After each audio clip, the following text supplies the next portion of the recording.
One Question is designed to give subscribers valuable insights on how executive leaders in college athletics think about key issues on their respective campuses, in their departments, or within their leagues and conferences.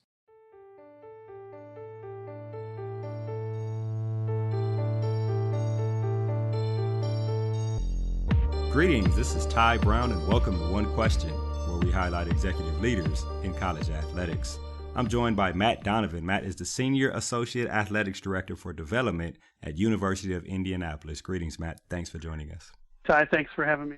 Now, Matt, you spent almost 30 years in college athletics. 27 of those years have been in development, and 24 of those years have been there at University of Indianapolis. During that time with the University of Indianapolis, you had a major hand in creating the environment for philanthropy to thrive in athletics.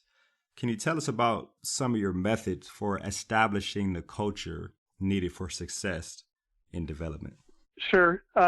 When we had the opportunity to start our organization here, there were a couple things that we really believed were important. And I'll go back to probably when we were, you know as well as I do, remember when your parents would say, don't bite off more than you can chew? So what we believed was we needed to grow. So we needed to be very smart as to what we were going to implement. And when we chose to implement, we wanted to make certain that what program or idea that we added, we knew that we could do it right, and we knew that we would get great results. Because as you all know, the minute you add a program, and if you do not manage it or implement it correctly, everything tends to snowball, and it's hard to really kind of regain your momentum. So it was important for us to be smart. I like to use the word conservative. And what I mean by conservative is knowing, don't try to throw too many things into the basket. Choose to really add certain programs or ideas that you know you can be successful with. And as time continues to move on, then you learn to adapt, learn to add or implement additional programs.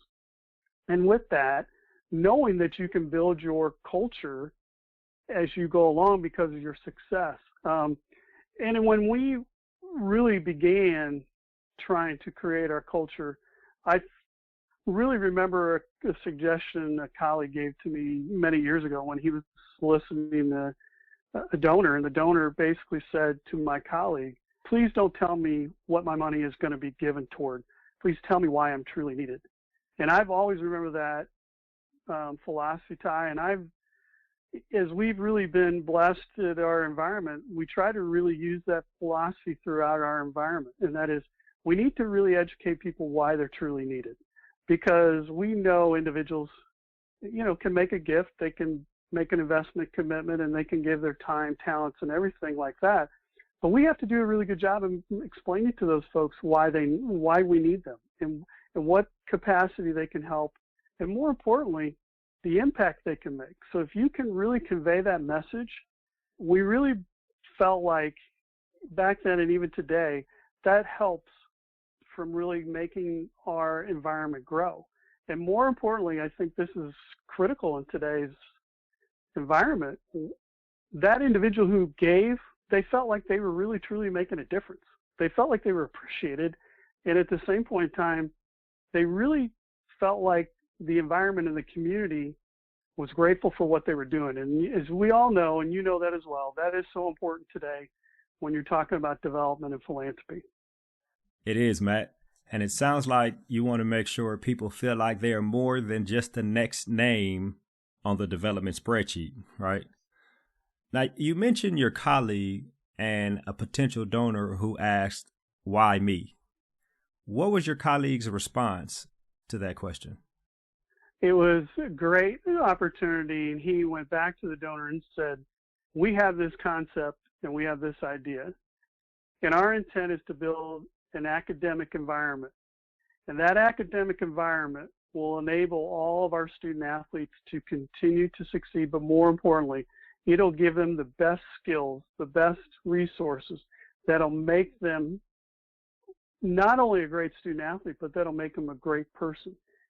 And you understand the value of why this project is needed, and your commitment will truly not only bring this project to fruition, it's going to send a statement to our community how important academics, athletics, and more importantly, preparing people for what the next chapter in their life will be like. And so it was a great situation that the donor really brought out the important things that needed to be stressed. And at the same point in time, as development officers, you really think back as to how do we paint this picture of how important their involvement and investment truly is. And I've remembered that for a long period of time. And I really, like coach, you're always preparing.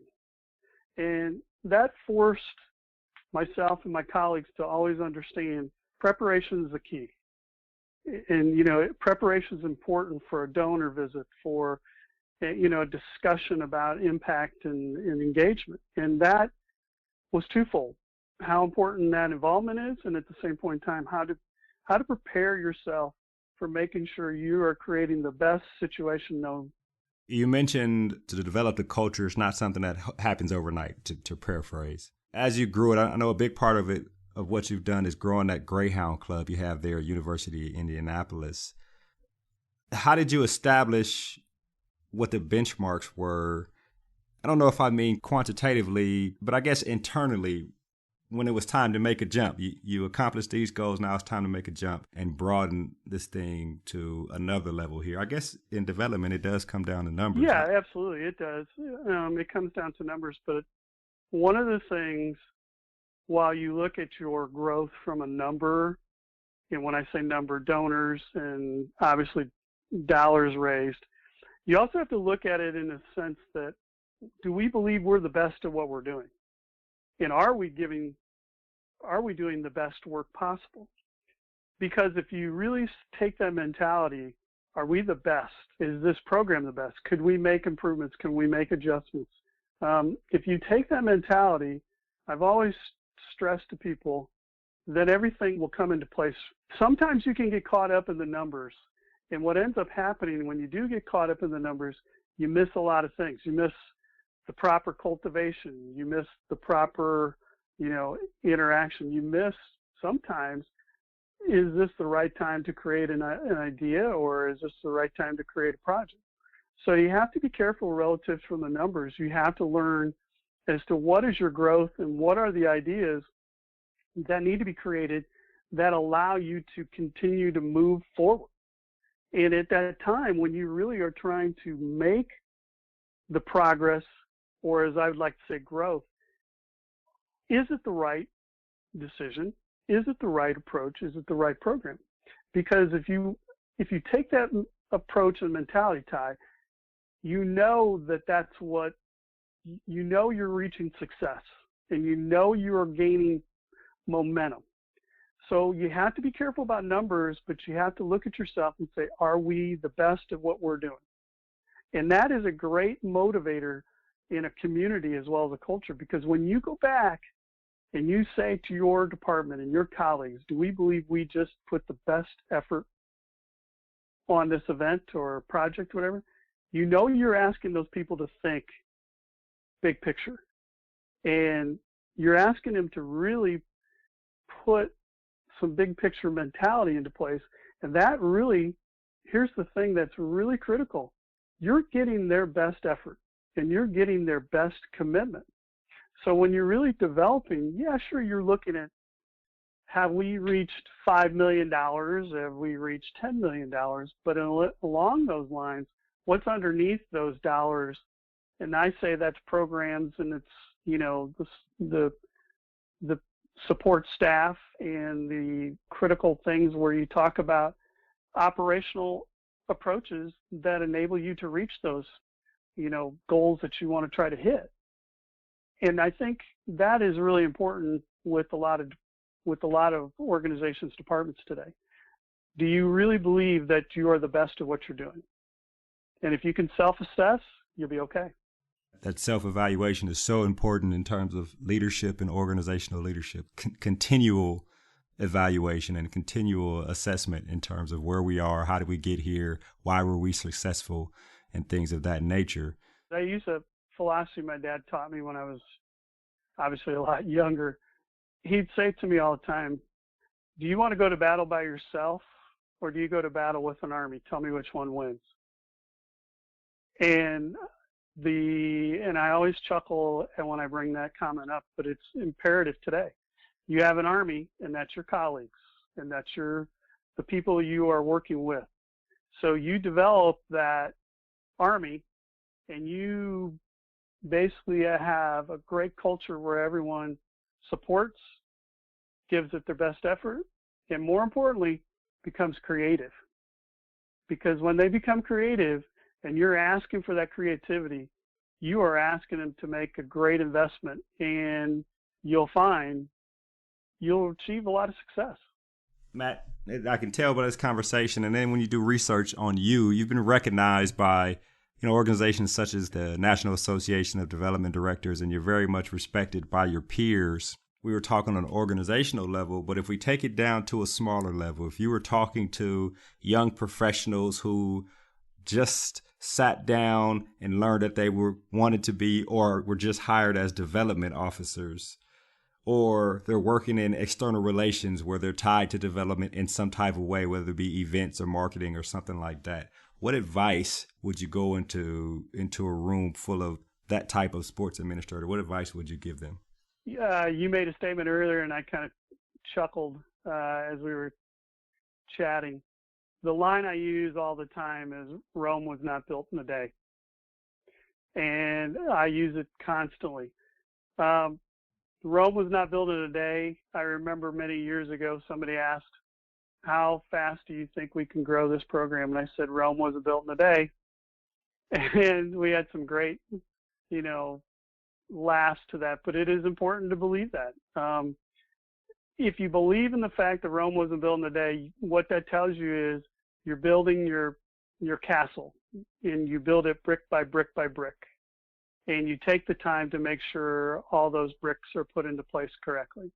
And the other line I like to tell somebody all the time, this is a marathon. It's not a sprint.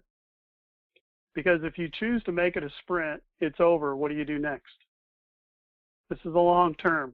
And if you believe in the fact that you're going to continually work hard and be committed and dedicated with those two philosophies, you'll be okay. You'll do fine. I think the biggest thing I always love to tell people too is remember to ask.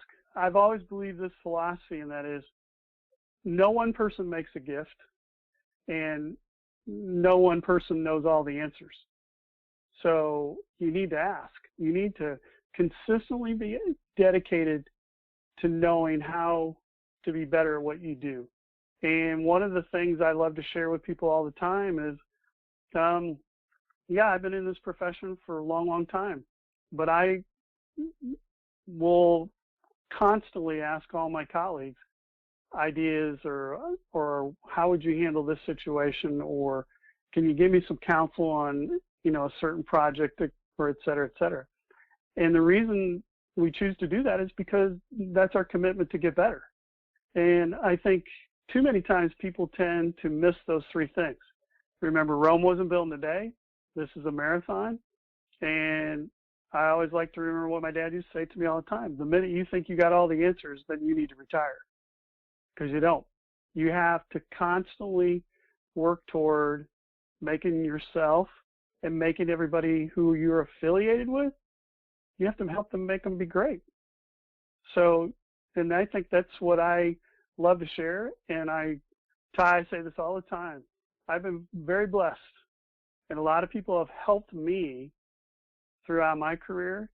And so I've always believed, because those people have helped me, that it is my responsibility to turn around and help somebody else as well. All right, which is very important. I like to call it putting it back in the bucket, right? We've taken from Absolutely. the bucket to get to where we are here.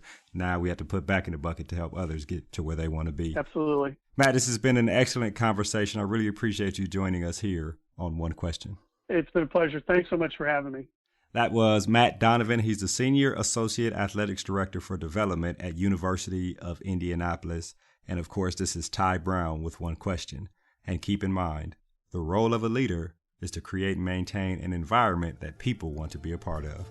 And as always, be better tomorrow than you are today.